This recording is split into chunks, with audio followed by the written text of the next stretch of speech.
message that is loud and clear and does not mince words.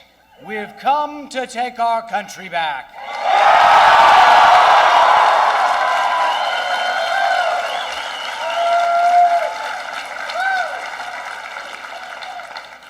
We've come to take our country back from the special interests that use Washington as their personal piggy bank. The special interests that are more concerned with their personal welfare than the general welfare. The Washington machine that gobbles up our freedoms and invades every nook and cranny of our lives must be stopped.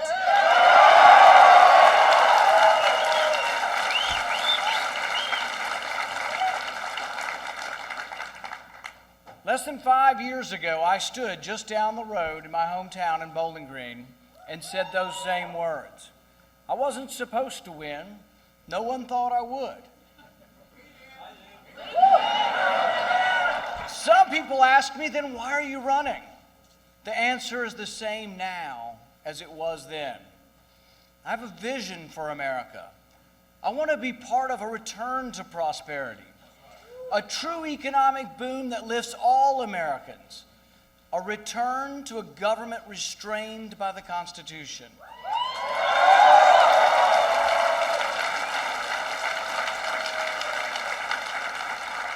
A return to privacy, opportunity, liberty. Too often, when Republicans have won, we have squandered our victory by becoming part of the Washington machine. That's not who I am.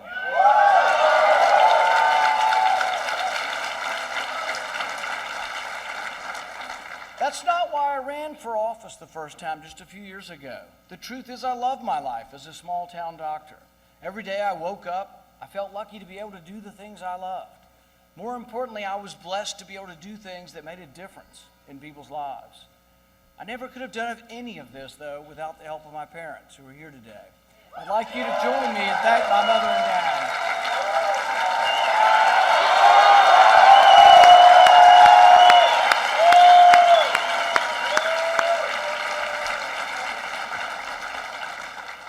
With my parents' help, I was able to make it through long years of medical training to become an eye surgeon. For me, there's nothing that compares with helping someone see better. Last August, I was privileged to travel to Guatemala on a medical mission trip. Together with a team of surgeons from across the U.S., we operated on more than 200 people who were blind or nearly blind from cataracts. I was grateful to be able to put my scrubs back on, peer into the oculars of the microscope, and focus on the task at hand, to take a surgical approach to fix a problem. One day in Guatemala, a man arrived and told me that I had operated on his wife the day before. His wife could see clearly for the first time in years, and she had begged him to get on the bus, travel the winding roads, and come back to our surgery center. He too was nearly blind from hardened cataracts. After his surgery, the next day, his wife sat next to me. As I unveiled the patch from his eyes, it was a powerful, emotional moment for me to see them looking at each other clearly for the first time in years, to see the face they loved again. As I saw the joy in their eyes, I thought, this is why I became a doctor. In that moment, I also remembered my grandmother, who inspired me to become an eye surgeon.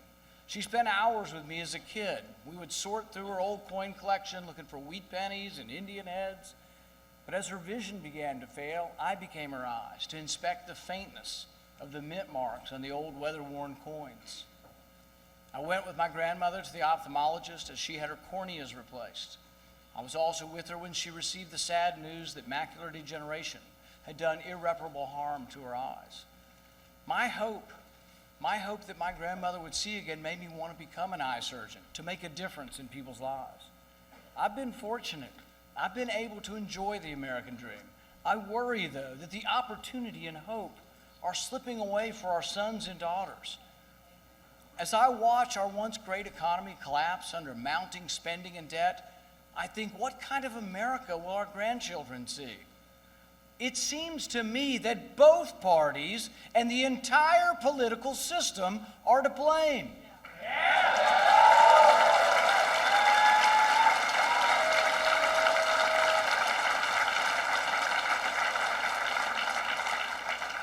Big government and debt doubled under a Republican administration. And it's now tripling under Barack Obama's watch. President Obama is on course to add more debt than all of the previous presidents combined. We borrow $1 million a minute. This vast accumulation of debt threatens not just our economy, but our security. We can wake up now and do the right thing. Quit spending money we don't have.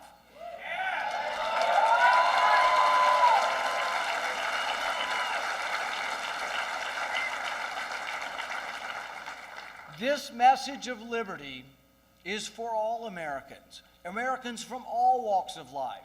The message of liberty, opportunity, and justice is for all Americans, whether you wear a suit, a uniform, or overalls, whether you're white or black, rich or poor.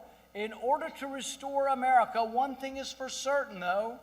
We must not dilute our message or give up on our principles.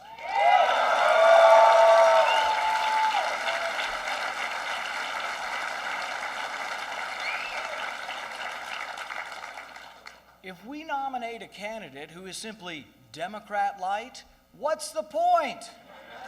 Why bother? We need to boldly proclaim our vision for America. We need to go boldly forth under the banner of liberty that clutches the Constitution in one hand and the Bill of Rights in the other.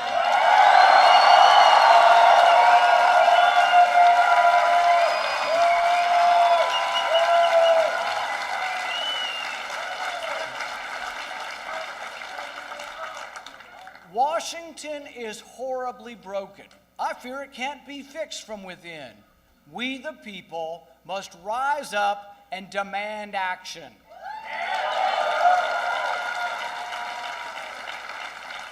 Congress will never balance the budget unless you force them to do so. Congress has an abysmal record with balancing anything. Our only recourse is to force Congress to balance the budget with a constitutional amendment.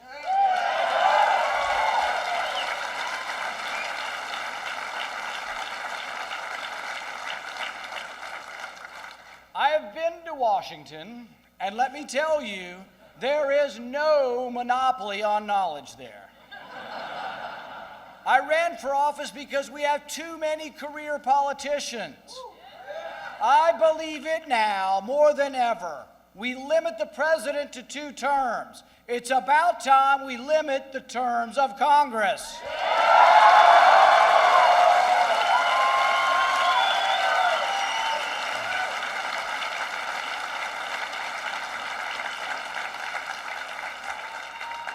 I want to reform Washington. I want common sense rules that will break the logjam in Congress. That's why I've introduced a Read the Bills Act.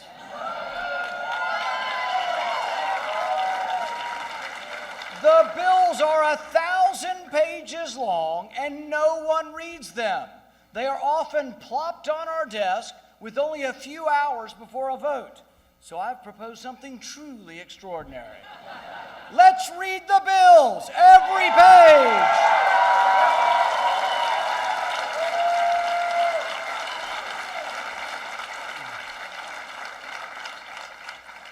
From the time I was a very young boy, I was taught to love and appreciate America. Love of liberty pulses in my veins, not because we have beautiful mountains or white sand beaches, although we do, and not because of our abundance of resources. It's more visceral than that. Our great nation was founded upon the extraordinary notion that government should be restrained and freedom should be maximized.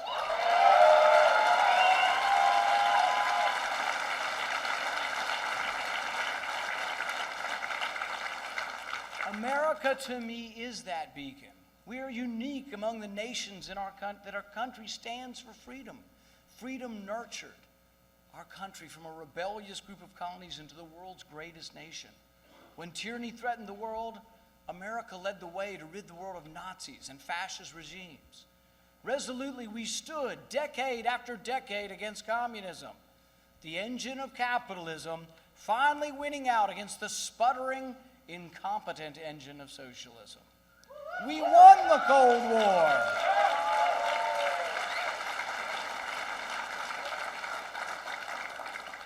America and freedom are so intertwined that people literally are dying to come here. The freedom we've fostered in America has unleashed genius and advancement like never before. Yet our great nation still needs new ideas and new answers to old problems. From an early age, I worked. I taught swimming lessons, I mowed lawns, I did landscaping, I put roofs on houses, I painted houses. I never saw work, though, as punishment. Work always gave me a sense of who I am.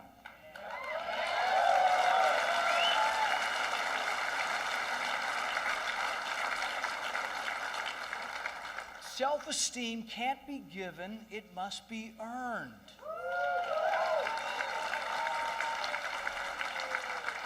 Work is not punishment, work is the reward.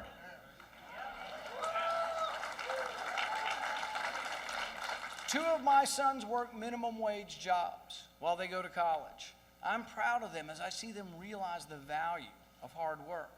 I can see their self-esteem grow as they cash their paychecks.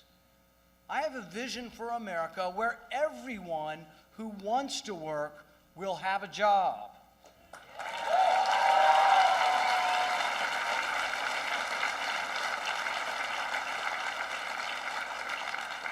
Many Americans, though, are being left behind.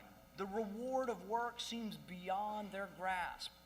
Under the watch of both parties, the poor seem to get poorer and the rich get richer.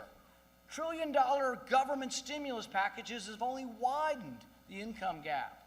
Politically connected cronies get taxpayer dollars by the hundreds of millions, and poor families across America continue to suffer. I have a different vision, an ambitious vision, a vision that will offer opportunity to all Americans, especially those who've been left behind. More than $2 trillion in American profit currently sits overseas.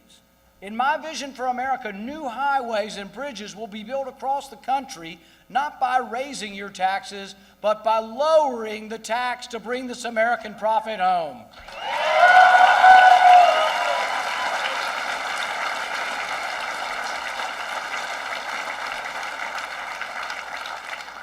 Even in this polarized Congress, we have a chance of passing this.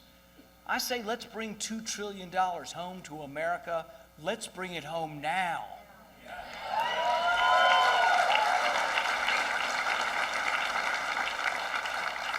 Liberal policies have failed our inner cities. Let's just get the facts straight. They have failed our inner cities. Our schools are not equal, and the poverty gap continues to widen. Martin Luther King spoke of two Americas. He described them as two starkly different American experiences that exist side by side. In one America, people experience the opportunity of life, liberty, and the pursuit of happiness. In the other America, people experience a daily ugliness that dashes hope and leaves only the fatigue of despair. Although I was born into the America that experiences and believes in opportunity, my trips to Detroit, to Appalachia, to Chicago have revealed what I call an undercurrent of unease. It's time for a new way, a way predicated on justice, opportunity, and freedom.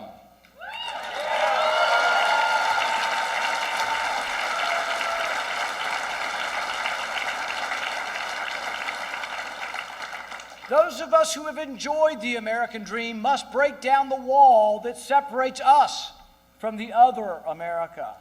I want all our children to have the same opportunities that I had. We need to stop limiting kids in poor neighborhoods to failing public schools and offer them school choice.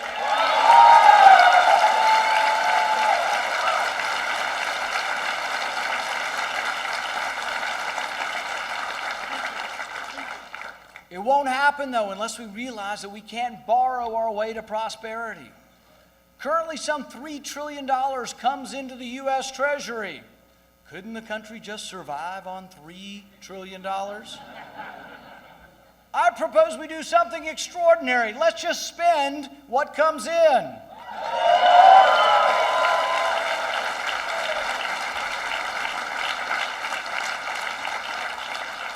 In my vision for America, freedom and prosperity at home can only be achieved if we defend against enemies who are dead set on attacking us.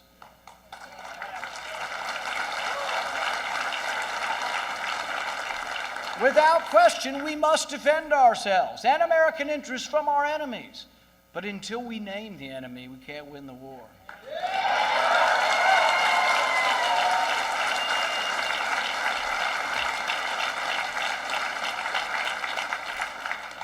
The enemy is radical Islam. You can't get around it.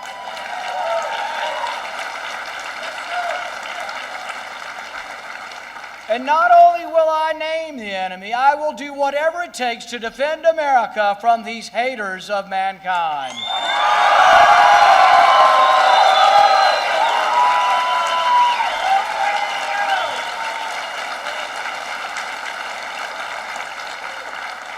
We need a national defense, robust enough to defend against all attack, modern enough to deter all enemies, and nimble enough to defend our vital interests. But we also need a foreign policy that protects American interests and encourages stability, not chaos.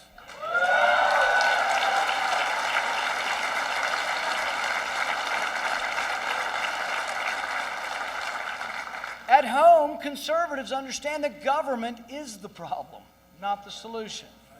Conservatives should not succumb, though, to the notion that a government inept at home will somehow succeed in building nations abroad.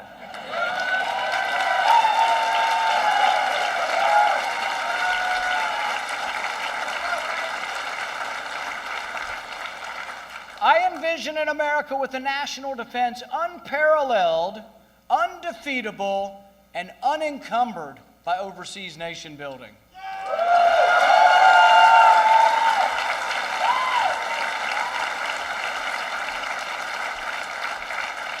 I envision a national defense that promotes, as Reagan put it, peace through strength. I believe in applying Reagan's approach to foreign policy to the Iran issue. Successful negotiations with untrustworthy adversaries are only achieved from a position of strength. We brought Iran to the table through sanctions that I voted for. Now we must stay strong. That's why I've co-sponsored legislation that ensures that any deal between the U.S. and Iran must be approved by Congress.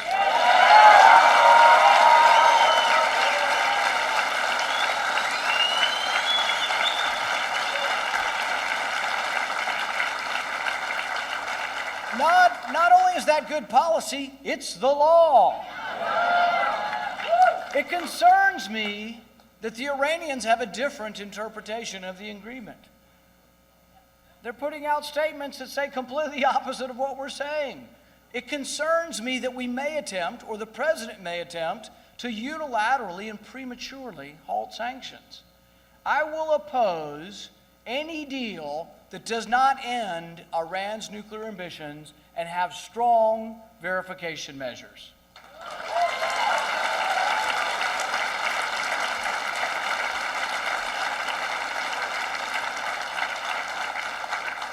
And I will insist that the final version be brought before Congress.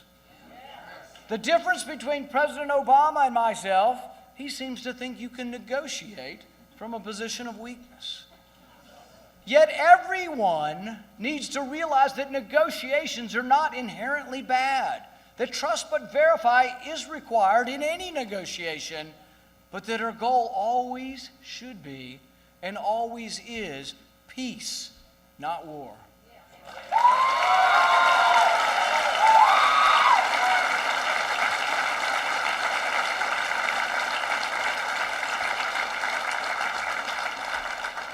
We must realize, though, that we do not project strength by borrowing money from China to send it to Pakistan.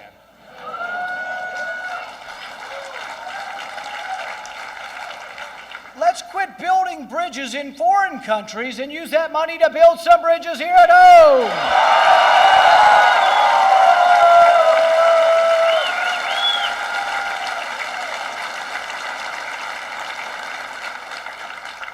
It angers me to see mobs burning our flag and chanting "Death to America" in countries that receive millions of dollars in our foreign aid.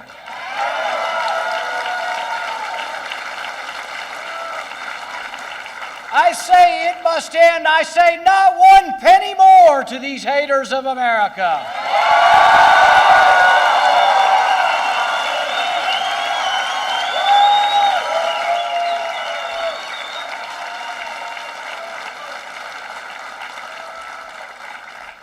To defend our country, we do need to gather intelligence on the enemy. But when the intelligence director is not punished for lying under oath, how are we to trust our government agencies?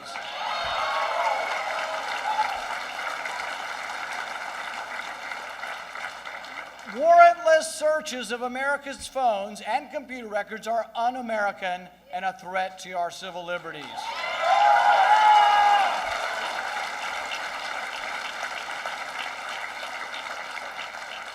I say that your phone records are yours. I say the phone records of law-abiding citizens are none of their damn business.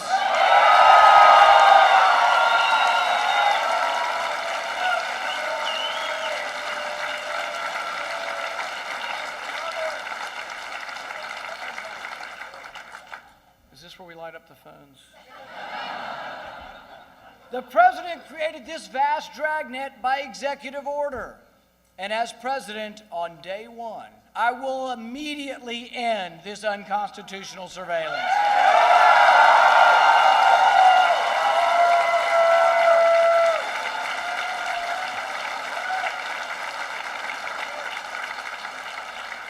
I believe we can have liberty and security, and I will not compromise your liberty for a false sense of security. Not now, not ever.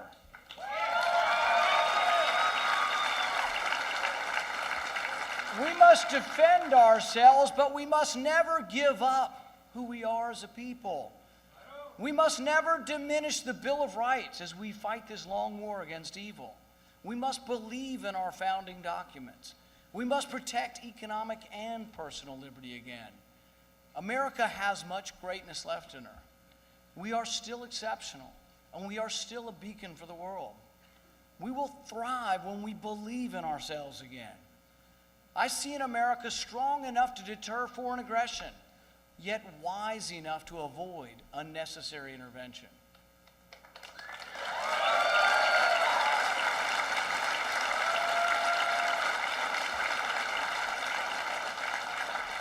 I see an America where criminal justice is applied equally, and any law that disproportionately incarcerates people of color is repealed.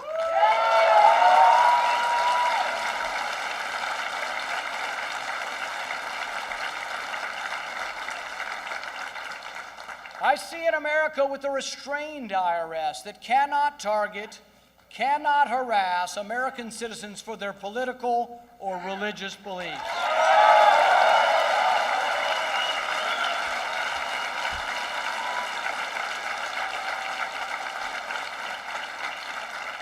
I see our big cities once again shining and beckoning with creativity and ingenuity, with American companies offering American jobs. With your help, this message will ring from coast to coast. A message of liberty, justice, and personal responsibility. Today begins the journey to take America back.